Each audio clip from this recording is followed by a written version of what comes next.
Today's review is about a browser game based upon one of the background characters from My Little Pony Friendship is Magic. Colgate, yes, that's her name, is apparently a Time Lord, which is especially befuddling since the original show already has a Time Lord in its midst. Oh, I'm the doctor. The doctor of what? Oh, well, I'm just the doctor. Okay, so you fix ponies up, right? No, if I fixed ponies up, I don't think this would be the, what do you call it, the mark on my A rug. cutie mark. However, she's not content with having control over the fabric of reality, because all she really wanted to be was a dentist. So, under the wise suggestion of Zakora, the voodoo zebra lady that lives in the Everfree forest, Colgate, embarks on a mission to change her cutie mark, thus also changing her destiny. This is a fairly interesting theme, actually. We now know that the cutie mark in this universe represent a pony's life vocation, their destiny, and they're also a symbol of personal growth. Wanting to change one's mark could be interpreted as the pony's version of a sex change, but I digress. The controls are a bit clunky and require some getting used to, as per usual in browser platformers. The game is only 2 levels long, the players can purchase all the permanent power-ups they need from the great and powerful Trixie in just the first few minutes of gameplay, and the final boss battle, while fairly spectacular, is also deceptively easy. But the reason I believe this is the best platform game ever made is with the toothbrush symbolizing the urge to clean up the cavities of society. To brush or not to brush, that's the problem.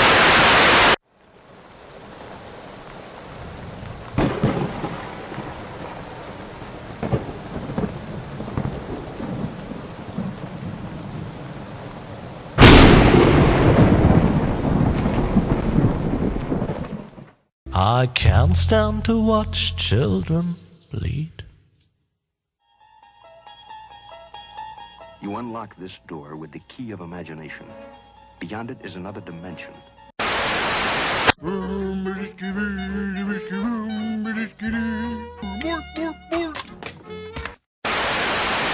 The Twilight Zone.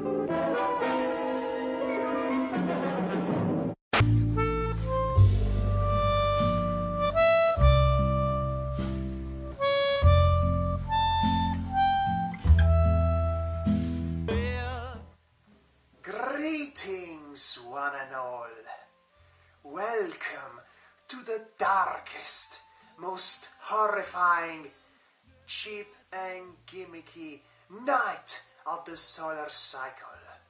I am the Nightmare Traveler, and I am here to talk funny and to introduce to you to a indie point-and-click adventure game of German provenience, but mostly to talk funny. Despite its title, Harvey and Edna tells us the tale of a young orphan by the name of Lily, a well-behaved, quiet and obedient girl, the sort of widely ignored child invisible to many, constantly living on the side tracks of life, only to be reprimanded by her mother superior, whom hates children. Lily, how many times do I have to tell you not to sing while working? You know very well that I hate the sound of cheerful children. These children are driving me crazy. Confound these children. They drive me to drink.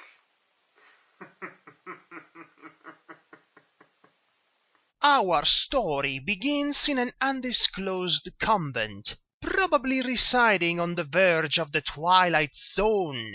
For you see, the concept of reality as we know it bears no significance in Lily's psychologically twisted world. The disembodied voice of a non-specific narrator is recounting the events as we proceed, often breaking the fourth wall for good measure. Hello, dear friends of adventure games. The spyware we installed on your computers tells me that many children are sitting at their screens again tonight. That's why I'll refrain from telling you the story that I had actually prepared for you. Of course, that's a real shame. It would have been such a good story. Entertaining explosions, a giant robotic opossum. But also with many offensive expressions and an inordinate amount of excessive violence. As you can see, this narrator loves his job. The story that I'll tell you instead has a slightly different flavor. It's about Lily, the most virtuous child in the entire world. And it begins in the courtyard of a small, sleepy convent school.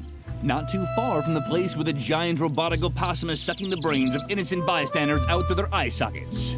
Lily has a best friend in the form of Edna, a slightly older girl who seems to be rather cuckoo in the thinking department. She told you to get rid of the termites on the swing tree, right? Uh-huh. It was just a question of time. Does she even realize how hard it was to collect them all? I even broke into the firefighters museum to get the large red ones. And then all the trouble I went to teaching them tricks. They can already do a polonaise if you lay a trail of jelly. I wanted to teach them the cha-cha next. Now, to be fair, all of the humanity portrayed in Lily's world feels somewhat detached from our common and limited perception of normality. Shibuya power! Shibuya power! Shit, girl, you're so clueless about trends. Just look at how you dress. Don't you know that Shibuya and only Shibuya is hot right now? Where's your glitter? Where are your Japanese accessories? Miyorushi sparkle! Miyorushi sparkle! But not everything is fun and quirky around the convent, as children start to die horrible and disfiguring deaths all around our main character, which isn't all that surprising actually, considering she's the one who's killing them. It's always the quiet ones.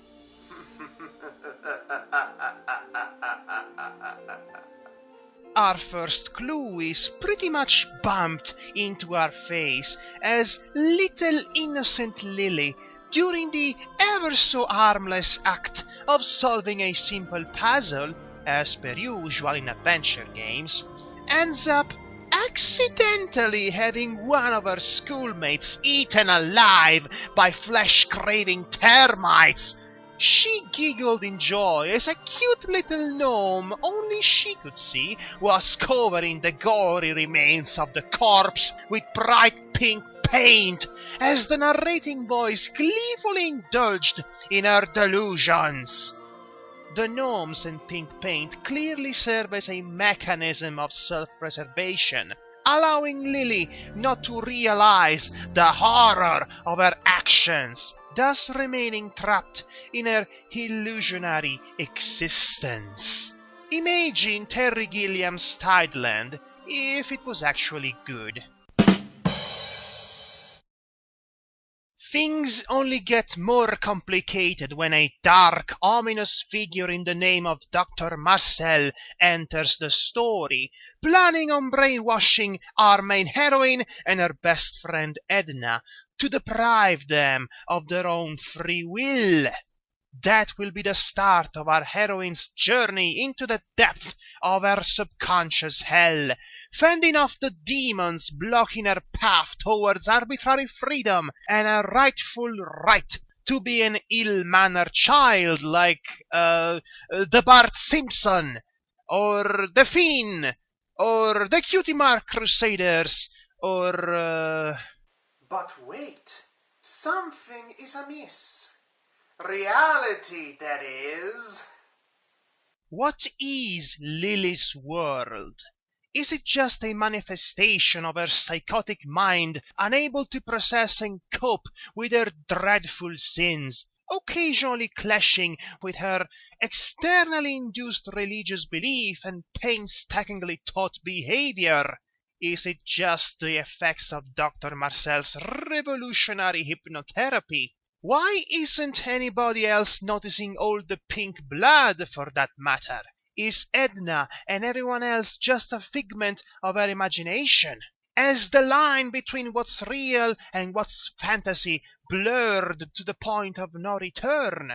That, my friends, is the true strength of this powerful story. It provides us the clues, the symbolism, the allegories, the metaphysical trips, but not the straight answers. There is no absolute truth to be found in this dark yet colorful world. It is up to the players to figure out their own take and just how far deep the proverbial rabbit hole will drag them into this wonderland of horrors. From an aesthetic standpoint, this game is indubitably German. The unique character's design feels a lot reminiscent of the more popular strip comics of said country, and it reminds me of past gaming experiences such as Woodruff and the Schnibble of Azimuth and the Goblin series, which were much appreciated by yours truly. The puzzles and riddles, item collecting, NPC interacting that we all come to expect from adventure games are here, with a few noticeable twists. The more difficult enigmas have a skip option for those who don't have the brains to solve them. It's okay. Nobody will judge you. Come on. Press the skip button. Press the skip button. Press the skip button. I dare you. Press the skip button. Do you dare pressing the skip button already?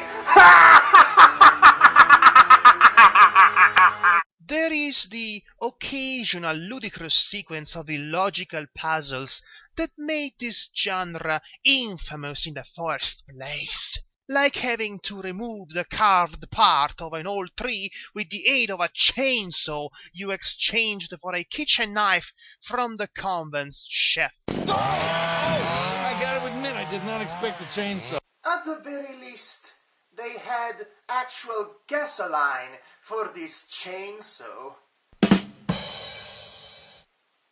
And for the two of you who got this joke, congratulations! You are hardcore adventure gamers. But within a context that trolls with our conception of reality and pushes us to seek the answers in an unconventional way. The very idea of puzzle solving could be interpreted as a means to further the story even more away from logic. A clever instrument that amplifies the player's descent into the seemingly irrational madness of Lily's world. Harvey's New Eyes is a solid, dark, and twisted psychological horror intertwined with a self-aware black comedy, mostly provided by our snappy narrator. It tests the player's wits just as much as their sanity. Not to mention, it's a glorious nostalgia-filled trip for all die-hard adventure game lovers out there. But wait! Something else appeared to be amiss. Who is this Harvey character that's mentioned in the title?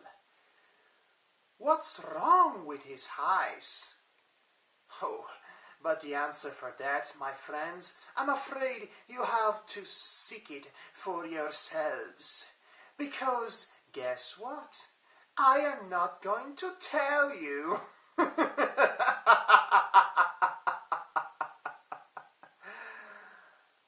Oh no.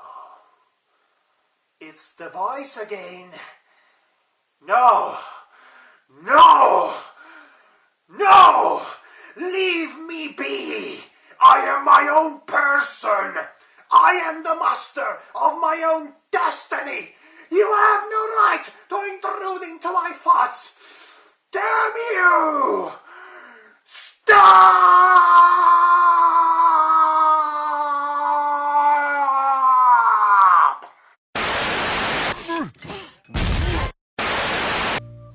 Shibuya power!